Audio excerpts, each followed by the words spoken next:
Does apologizing really help fix relationship problems? Especially if that other person just won't change? I'm Nicholeen Peck, and I teach about parenting and good communication all over the world through the lens of the principle self-government. And in this video, we're going to go deep into apologizing.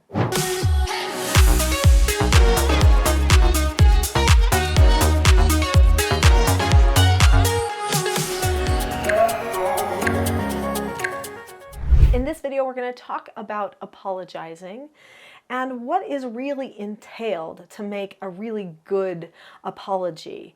How is it that you execute an apology so that it will make a difference to another person? And what do you even get out of it anyway? There are some people who are just naturally forgiving, and children lots of times are like this, for a while at least. But when you do something to them, they just go, it's okay, and they just love you anyway, and so you never really have to do that full apology.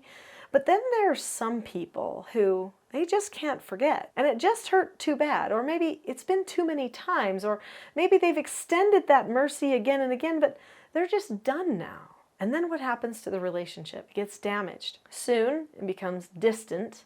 And then after a while, you're not even sure you had a relationship with the person. You're wondering if it was fake and if there's any hope for fixing it at all. The solution is to apologize. Well, that's one of the solutions. But it's deeper than just saying the words, "I'm sorry." When a person really apologizes, there is something that happens within the heart of the person receiving the apology and the person giving the apology. There is a change that occurs when that really good apology occurs. Now, it is possible to do a perfect apology, one that's incredibly heartfelt, and someone might not want to accept it or care about it. Does that mean that there's no point in doing the apology? Not at all. In fact, there's always a reason to apologize, even if your apology is not accepted. So what is that reason? Why would we care about apologizing if someone else, the person we're trying to apologize to, doesn't accept it? Well, because it does us so much good. When a person truly apologizes, they get to a very humble place, and they finally are able to forgive themselves. That's a deeper layer of apologizing that many people don't think of. When a person truly apologizes, they have had a change of heart. They are suddenly a different version of themselves. And this different version of themselves comes with peace, even if the other person does not care about the apology that was extended. Now, for years, I've been teaching about parenting and communication and helping parents solve sibling rivalries and relationship problems and things like that. It's amazing how many people say to me, well, I told them to apologize, but they still don't seem to care about each other. Every time they're mean, I have them apologize to each other. But is it a true apology, or is it just words? Apologies are deeper than words. It's our purpose at the moment. It's who we are. It's us saying, I am now a different person because I went through this hardship, this conflict with you. I always hope that after a conflict, after a problem, after a misunderstanding or a disagreement, that there can be more closeness, that there can be positive change that happens in the hearts of both people. That actually is possible if both people want it. But even if only the person apologizing wants it, it still is a healthy thing. So what's the difference between an apology and a true apology?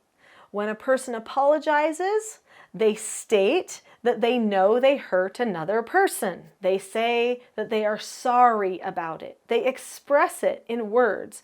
Maybe they even fix a problem that they created. But a true apology is when the person's heart does not desire to do the thing that they did. When they actually feel sorrow for hurting another person or misrepresenting who they truly want to be. It's when they recognize that they could be a different version of themselves than they are now, and they desire it. They want it.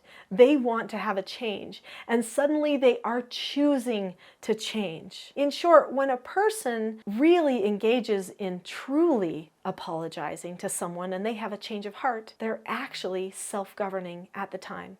I often tell the definition of self-government here on the Teaching Self-Government channel. If you're subscribed to this channel, you've probably heard it who knows how many times, as I talk about the different behaviors and problems to help families solve them in their homes. The definition is being able to determine the cause and effect of any given situation and possessing a knowledge of your own behaviors so that you can control them. But what I don't often get around to saying, which I'd like to say now, is that when a person is self-governing, that means that they've had a change of heart. That means that they've pushed off the old version of themselves to embrace a new, better version of themselves, and they're willing to put the work in to become that version of themselves too. That's what it really means to be self-governed, and there's a freedom that comes with it. Well, that same type of freedom exists when you truly apologize to another person, even if that other person won't listen to you or care.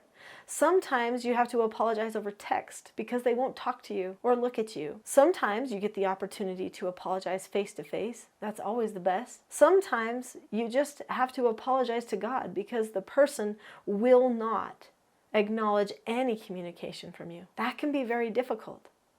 But if you express truly to God, to somebody else, even just to yourself, that you truly do feel sorrow and that you are sad and that your heart has changed and that you know you have done something wrong, then you experience freedom. There's something else that needs to be addressed about this feeling of relief and this freedom that comes with apologizing, even if the other person doesn't hear your apology.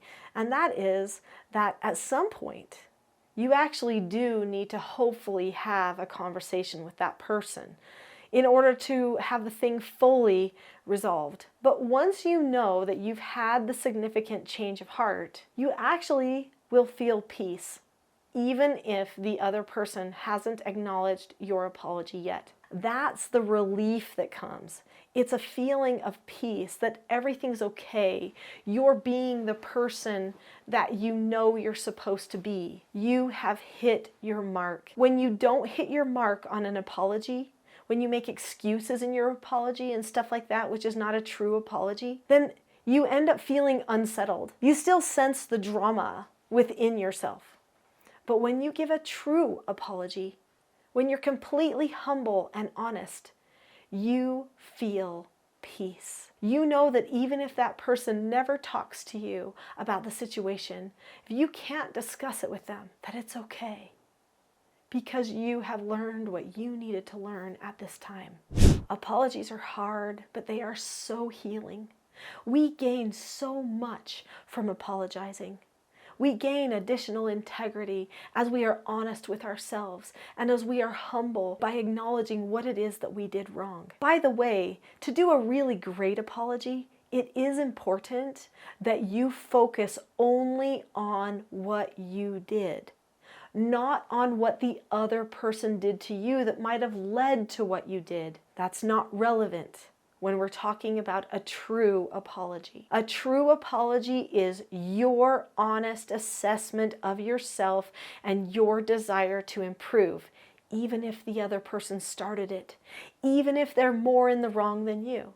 So I want to share with you a situation that happened in my personal life. There was a person who wronged me in a really bad way, spread some things about me that were absolutely not true, in fact, couldn't be further from the truth. So slandered me, basically. I see this person on a regular basis.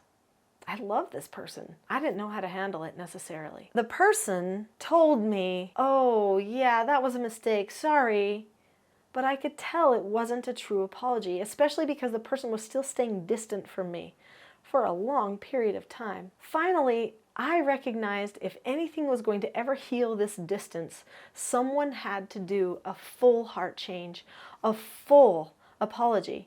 I was still, if I analyzed it honestly, holding on to some hurt feelings because of what this person had done. I wasn't sure I could trust this person again, or at least not fully. And so, even though nothing was my fault, I didn't slander the other person, I didn't tell anyone a thing about them, I just forgave and moved on.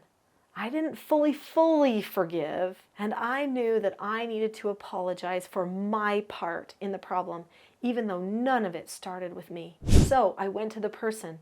I gave them a big hug and I said, I'm so sorry. I'm sorry that I have taken offense. I am sorry that I have allowed the situation that happened to hit me in such a deep way that I would pull away from you. Because I was pulling away from that person. She got really emotional, hugged me back and said, no, I'm sorry. One true apology led to another true apology, which led to the beginning of a healing in a relationship. Now, some of you might be like, what? Nicholeen had a relationship problem? How can that even happen? Well, it's because it kind of took me by surprise. It was shocking. And the person did something that had never happened to me before. And I thought, well, it must be all on them, right? Okay, I'm going to forgive. I'm going to do my part. But after a little while, I couldn't deny I was pulling away. And I had to be honest about that. If there is one thing I try to do, it's constantly analyze what I'm doing and how I need to improve. It doesn't mean I'm going to be perfect at it every time. But hopefully, when I find what I need to find, I will always have enough courage to apologize. Apologizing does take courage. It takes courage to self-govern yourself in any way. And sometimes the way we see things makes a difference for the negative or the positive in our lives. If you've enjoyed this video about apologizing, I'm pretty sure that you'll like my next video, which is all about how we sometimes fall into traps without even knowing it. It's called The Expectation Trap versus the Cycle for Success. Click on the link to that video now. I'll see you there.